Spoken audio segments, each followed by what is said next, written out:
Ng Diyos, wala. Ipapapulis ako ng amo ko. Wala akong ginawang kasalanan. Kahit tanungin niyo yung kasama ko.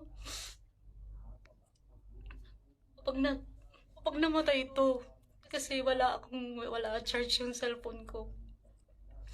Pag namatay ito, hindi na ako makakahingi ng tulong sa inyo. Walang sumasagot sa tawag ko.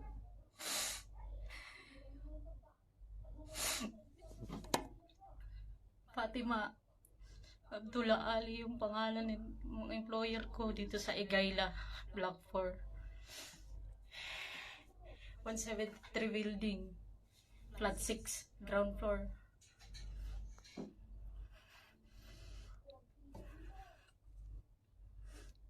Tulungan niyo ako. May papapulis ako. Wala akong kasalanan.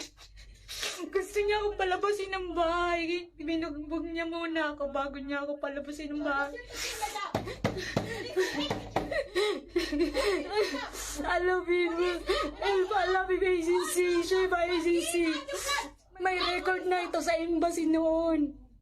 Kasi si Jennifer, si Joya, meron na silang record sa embassy nito. Nag-report ako sa inyo na maaga kasi ayoko mangyari ito. Alabib agency. Alabib agency ng Kuwait. Sheba agency ng Manila. Kaya nag-report ako sa inyo kasi alam kong mangyayari to kasi nangyari to sa mga unang katulong dito na binugbog niya. Pag namatay itong live na to, wala na ako internet, wala na akong battery. 2% lang to. Hindi ko alam kung anong gagawin niya, alam ng Diyos, wala akong ginawang masama.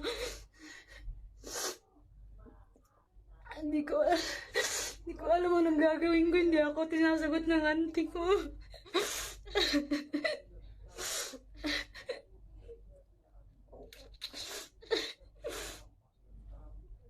May proof po ako na nagpapatunay na sabi niya sa akin na babigyan niya ako ng problema at ito na nga yun. Pinasa ko na din sa agency yun.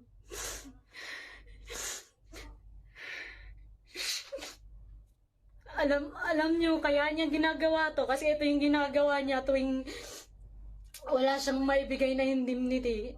Wala siyang maibili ng ticket. Ginagawa niya to sa lahat ng katulong. Simula nung dumating ako dito, yung mga partner ko, 4 na yung umalis.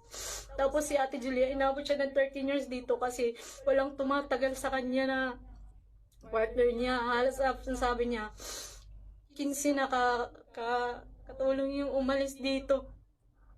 15 na nakatulong yung umalis dito. Kasi hindi nga makaya yung niya.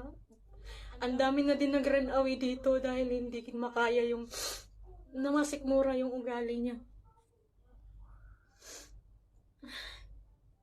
Alabib agency. Sheba agency, tulungan niyo naman ako. Yung bahana ng Pinas.